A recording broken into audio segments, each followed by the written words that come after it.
Hello guys, and welcome to another video from the Iron Fett channel. And today I have another video for you guys from my Boba Fett cosplay armor. And today we're going to be looking at what I have so far for the helmet, which you can see to my right. I have a bit done on it, but this is kind of like a midway kind of update. I'm a little farther than midway, but I may have another video on this, on how you actually make this. It'll probably be out of cardboard rather than the Pepakura that I did this with, which I'll get into later. But let's get into it. Okay, so now we're going to look at the types of materials and tools that I needed to make my handy dandy helmet here, or what I have so far, because it's not 100% done. Let's start with basic stuff. So first off, you're going to need scissors for when you print off your Pepakura, and you have to cut out all your pieces to make this. It'll be the same whether you use cardboard or cardstock itself, but what you need to understand is for cardboard, you're more or less, you might be using scissors. It just matters the way that you cut it out. You could use X-Acto knives. It matters the way you feel or how certain pieces come out. So smaller pieces you might have to use an X-Acto knife, or bigger pieces you might want to use scissors because it's just easier. But it all matters how you do it. That's all in the making stage. I may have a video on, or I actually want to make a video on making cardboard armor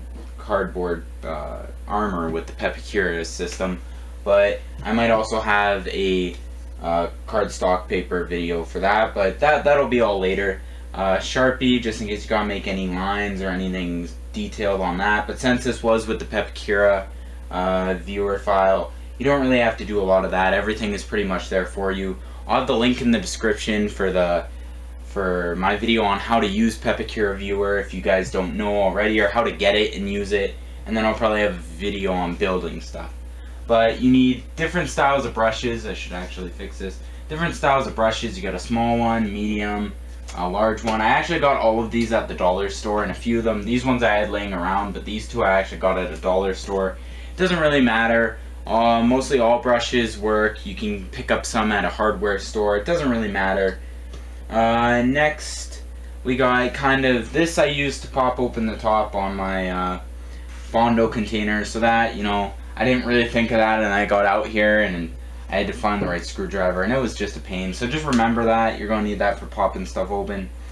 Spreading tools, I used, for the resin, I used the brushes like I said.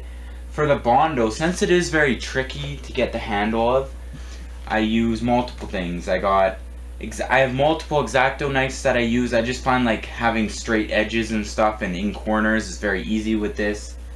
The ruler, as you can see, there's Bondo on it right now, but I just find it really easy to spread like along like longer surfaces. Like really here was kind of good to spread with this. I have another ruler for, say I need another one. I'll get into the hardening tools after, but what you might need, or you actually do need this, not might, you don't want to go bondoing without a respirator. Now, I have a 3M respirator, and if you've seen in my other videos, like my knee pad video and my other part of my Boba Fett armor, you need the actual filters here, these are actually meant for Bondo sanding. Like I've said in my other video, I got this for 20 bucks. I got the filters for free, so I kind of saved a bit there. You're gonna need latex gloves, or just disposable latex gloves, because you do not want to be getting this resin on your skin. It's very sticky. It can get very irritating. It's not fun once you get it on, and it's very, very messy. I want to have a video on resining too, but that's all to come. So a set of those, and as you can tell, there's Bondo all over them. Like, the stuff just gets everywhere. Now for my hardening tools, when I was gluing the pieces together, I just used craft glue. I have multiple bottles of this. This one is completely empty and old, but that's just one that I used. So any kind of bonding material, any kind of just regular craft glue, you can glue all this together, because the second you get another hardener on it, it just kind of pieces together and stays together. That's kind of like the skeleton, or what your physical part is. Then you go ahead and you add different hardeners, which make it harder and more structured. I did a light layer of wood glue, or carpenter's glue. The name was getting me mixed up there. but I do a really light layer, and I've done this on most of my pieces of armor. I think I only haven't done it on a few, but you do a really light layer just to give it that structure. So when you do go ahead and resin, you don't dampen it too much, because if you put too much resin on your armor, it's gonna bow in, which is where like the helmet will actually concave inwards into the helmet, which will screw up your whole piece of armor, and you're gonna have to scrap it and do a different one, right? So I did a bit of that. Then I used the resin fiberglass. Now all I did was the resin. I did not use fiberglass matte on this, and I've shown in my big armor video, if you can go and check that out. I did have my back piece, which is actually the first piece that I used fiberglass matte on, which I'm still trying to get the hang of. So I didn't really do it on this because I didn't have it at the time and I didn't have the money. But I just resined it, and that's like the skeleton before the Bondo. And then this is actually the Bondo brand, stage 2 fiberglass resin. It was like around $25. My Bondo, I just have the Rust Check reinforced body filler. It's a little cheaper than the Bondo brand. I think it's like $5 less. I got it for like $18 to $22, I think. It was somewhere around that. But I find it works good. It's working really good now. I'm still in the sanding process and the bondoing, so I'm still working on that, but it's coming out fairly well. And for $18, it's not that bad. You gotta cut a few corners doing this, because this is a very expensive project. So, also all of this together, I'd say all these tools and stuff, you're looking at about 80 bucks, but a lot of this you can use for, like, a lot of this is dollar store stuff, but it's really the big items like the resin, the Bondo, and the respirator, and you know, little stuff like this that you can get at dollar stores and hardware stores. It's a little cheaper, but it's really the big stuff that you really dive into with the money. Let's go and take a look at this. Okay, so now that we are here looking at the helmet itself, you can see a lot of the details now. I did make this off of 2 different Pepakura files, and they are both, I don't know if they're both Fire Effect files, and I've talked about that in my Pepakura video, so if you're wondering what that is, I will have the link for Fire Effect files in the description, but if you want to know more, you should go and check out my Pepakura viewer video. But yeah, so I used Pepakura viewer to make this. I went off of 2 different styles, or 2 different designs, which one was the cardboard style, and which is all of these pieces down here and the side and everything, which you're supposed to do out of cardstock, but I went ahead and I did it out of, or you're supposed to do it out of cardboard, and I did it out of cardstock, and the head mold is the actual cardstock one itself. So I kind of mixed it up, and it did come out a little wonky at the back of the head, which I hope you guys can see there. It came out a little, it's high, there's a high point here, and a high point here, and then it kind of goes down and comes back up. So I gotta work on rounding that about with my Bondo, but I'm still working on it. I have Bondo all on the front cheeks here and on the sides. The curves came out pretty well, and I'm still sanding here. There are a bit of air bubbles. Now when you are sanding, you're gonna have to do a couple touch-up layers to sand all that out and everything, but it came out pretty good. Now the resin may split, and that's just from you roughly sanding this, and that's bound to happen. But this is just kind of all to keep it together until you get that perfect ending layer on.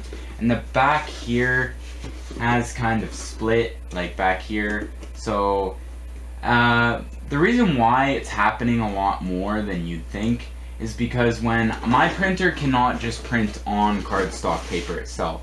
So I had to go ahead and I had to print out the paper layouts, put them on cardstock, cut them out, and then glue them together. So some of the actual pieces were glued onto the paper rather than the actual cardstock, which is kind of faulty, because even trying to do this with paper would be a big mess up or a big struggle. So 2 areas that really came out really good, which I'm really proud of, which is the side pieces here, which lead to the antenna.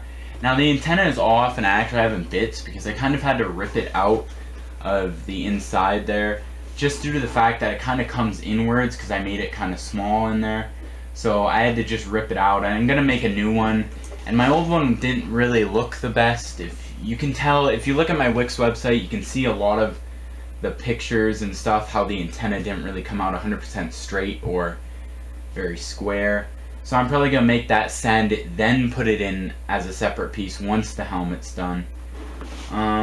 It came out really, really good though. There's some nice details. It didn't come out too bumpy or anything. I don't even think I'll have to sand this that much. But it came out really well. I really like it. Came out just the way it should. This side came out really good too. I'm only gonna have to do a bit of filler there, and then sand around it. And the cheekbones came out really well. They're actually, once you get Bondo on here, like I said, resin is kind of the skeleton. Then the second you get Bondo on, you got a tough helmet. Like, I could probably throw this and nothing would happen to it. I'm not gonna try that because I don't want to take that risk. Gotta treat these pieces of armor like they're your baby. But yeah, and the top of it is kind of rough. I still gotta sand it out, make it smooth, and then fill up all of these air bubbles and such, which I'm still working on, and kind of figure out how these two high points I'm gonna get out. Like I said earlier, I'm gonna get those out of the helmet. But yeah, this is my first update, so I'm probably gonna sand it. And painting is going to come after I'm done all the pieces and everything, and once I get the paint for everything. So that's going to be a little while, but this piece I'm going to take out and actually fit with a visor, which I'm going to take like a black like face shield, which is what a lot of people say on like the dented helmet forum. You just kind of do that. So I'm just going to take that out and fix it with fill it with a visor. And so yeah, that's pretty. Here, let's take a look at the back. The back actually, like I said, it's kind of broken there because of the paper, but it's really smooth here, so I don't think I'll have to do too much sanding there. And then this is kind of wonky, but I'll fill that and make it nice and circle. And yeah, and there's a few pieces that I have to fill, but that happens on the sanding stage, and a lot of this resin didn't harden like I wanted it to, so I might do, or it's actually that I didn't put enough resin in that area on the inside, so I think I might actually go ahead and do that. And this is the inside. You guys probably can't see it too well, but it's kind of, I gotta get the padding for in here for when I'm done. Now even from touching this, there's still a bit of Bondo dust from sanding it. But the second I get this nice and smooth for you guys, I will have a video up on how it's perfectly sanded. And I'm having trouble getting in here. I might just take a little circle sander and do in there and make it nice and smooth. I know it's not supposed to be 100% smooth, but I just don't want all these, because there's a bunch of little wire strings from the Bondo in there, so I want to get all that smooth. And I think it's going to come out really good. I'm really hoping it comes out good. There are little nooks and crannies that it's really hard to get into and stuff, but I'm going to try and figure that out. I will have a video up the second that I'm done sanding and just have a little update, but until then, see you next time. Be sure to like and subscribe.